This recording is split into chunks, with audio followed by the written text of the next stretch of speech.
महाकुंभ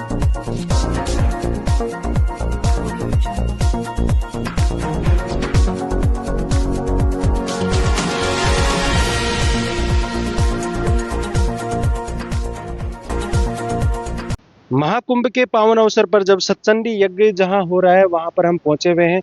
यहाँ पर तपस्वी संत बाबा मानस दास जी बैठे हुए हैं। हमने उनसे भी बात की। इन्हीं के साथ में एक दिव्य मूर्ति बुजुर्ग संत जिनके पास दिव्य साधनाओं का अद्भुत संगम है और ऐसे संत बिरले मिलते हैं जो सहजता से बातें करते हैं। हम उनसे भी बात करेंगे। महाराज जी यहाँ बैठे हुए हैं। साध्वी भावना जी भी यहाँ पर बैठे हुए हैं। हम भी उनसे बात करते हैं। महाराज जी प्रणाम। हाँ, सीताराम भैया, सीताराम। कैसे हैं महाराज जी? बहुत भैया भले। एक रामचरितमानस के अंदर तुलसीदास जी की एक चौपाई है कि ढोल गवार शूद्र पशु नारी सभी ताड़ना के अधिकारी। हाँ। इसके अंदर महाराज जी कई हमारे सनातनी इसमें कंफ्यूज होते हैं कि नारी को ताड़ना के अधिकारी बताया है। इस पे थोड़ा प्रकाश डालिए। हाँ भैया, ये भाव जौन बा बहुत बढ़िया आप कहें तो भैया, आप ढोल लीजिए या एक पागल को गंवारे कहते हैं मानो, तो उसको आप मारें गाली देंगे तो उसका प्रभाव आप ही के ऊपर उल्ट पड़ेगा। इसलिए भैया इनको ताड़ा जाता है। ताड़ना का मतलब मारना नहीं है, मारना तो पशु वृत्ति है भैया। तो उनको ताड़िए। जो स्त्री जाति हैं इनको ताड़िए, चाहे बेटी हो चाहे परियां डर हो।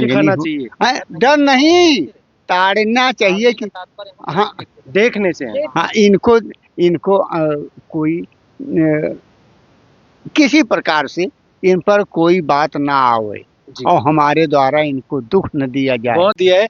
और महाराज जी एक संस्कृत की एक चौपाई है कि ये साम न विद्याम न तपो न दानम ज्ञानम न शीलम न गुणो न धर्म ते मृत्यु लोके भूवि भार भूता मनुष्य रूपेण मृगाश्चरन्ते। जिस व्यक्ति के पास में विद्या नहीं है, ज्ञान नहीं है, तप नहीं है, बल नहीं है, अगर ऐसा व्यक्ति इस धरती पर है, ऐसा मनुष्य है, तो उसको इस धरती पर रहने का कोई औचित्य नहीं है। वो एक पशु के समान बताया गया है। बात सही आप कहता है, एकदम बढ़िया है।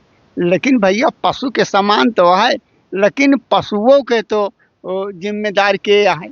आप ख्याल करें, परमात्मा तो पशुओं को माई बाप आए राहे के उन्हों का अधिकार बा। उन्हों का अधिकार बा। आप बहुत बुजुर्ग संत है। हाँ भैया, हमारे सनातनी जितने भी भाई बहन हमें देख रहे हैं, उनको आशीर्वाद स्वरूप क्या कहना चाहेंगे? अब भैया आशीर्वाद स्वरूप तो है बा कि केहू को होई के रहे के चाहिए। जैसे पति के अधीन पत्नी बा, पत्नी के अधीन पति बा, वैसे भक्त के अधीन भगवान है, भगवान के अधीन भक्त है। तो वही तो बना है उनका का संसार बना बा अपने अपने में। सिर्फ भाव हो के चाहिए भैया। बहुत ही सुंदर बात बताई है महाराज जी ने, क्योंकि आपकी थोड़ी बात समझ में नहीं आ रही होगी, क्योंकि महाराज जी की जो भाषा है वो अवधी है। और अवधी भाषा के अंदर महाराज जी ने साफ संदेश दिया है कि प्रत्येक व्यक्ति को अपने कर्मों का अनुसरण ईमानदारी के साथ करना चाहिए। पत्नी और पति को, पत्नी का धर्म क्या होता है पति के प्रति, उन सबको अच्छी भली बाती स्वीकार करना चाहिए और उनका अनुसरण करना चाहिए। अब हमारे पास में पूज्य माता जी बैठी हुई है, हम उनसे भी बात करते हैं। माता जी ओम नमो नारायण। ओम नमो नारायण। आपका परिचय दे माता जी।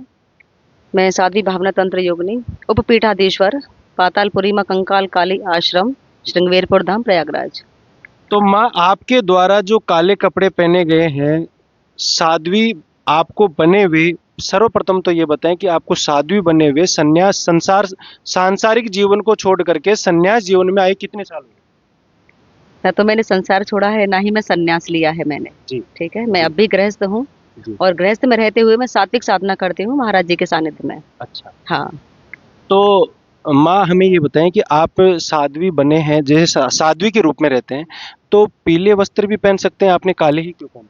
नहीं, साधना के हिसाब से जैसी हमारी साधना होती है उस हिसाब से हम वैसे ही वस्त्र पहनते हैं। अभी हम मां कंकाल काली की साधना कर रहे हैं तो हम काले वस्त्रों में हैं। तो जैसे अभी यहाँ पर मानव कंकाल, मानव खोपड़ी यहाँ पर रखी हुई है, तो इनका क्या उपाय है? इनसे क्या करते हैं? इनसे देखिए कुछ नहीं होता, ये प्रतीक हैं। ठीक है ना, तंत्र के प्रतीक हैं ये, इसलिए इनको सारी क्रियाएं रात को चलती है। हाँ, रात्रि में बैठते होंगे तो कहते हैं कि रात को 12 बजे से लेके और 3 बजे तक राक्षसों का पहरा रहता है। तो ये सत्य है? हाँ सत्य है। लेकिन यदि आप गुरु के सानिध्य में हैं, माँ कंकाल काली, माँ शमशान काली के आप सानिध्य में हैं, तो आपको कोई भी राक्षस, कोई भी नकारात्मक शक्ति आपको कुछ भी नहीं बिगाड़ सकते। अच्छा, जी। तो अगर कोई व्यक्ति कोई साधना करना चाहे तो कितने समय में एक साधना परिपूर्ण हो सकती है? देखिए, ये तो उसके क्षमता के ऊपर है, उसके अंदर कितनी क्षमता है, कितने समय में पूरा फिर करना भी संकल्प लिया जाता है 11 दिन, 21 दिन, 41 दिन? है। लगभग 41 दिन का होता है। 41 दिन जी। का। तो उसका प्रभाव कब से स्टार्ट हो जाता है? प्रभाव जैसे जैसे उसकी साधना बढ़ती जाती है, तो कम से कम 7 से 11 दिन के अंदर उसको अनुभव होने लग जाते हैं। जी। जी। करण पिशाचनी कौन होती है? ये साधना होती है, ये यक्षिणी है। यक्षिणी है। जी। इसका क्या कार्य है? इसका कार्य है आपको दूसरों के बारे में आपके कान में बताना। कान में ठीक है ना, बताना। कान में आके वो जी। दूसरों की सूचनाएं आपको देती है। जी। हाँ। तो सट्टे का नंबर कौन देता है?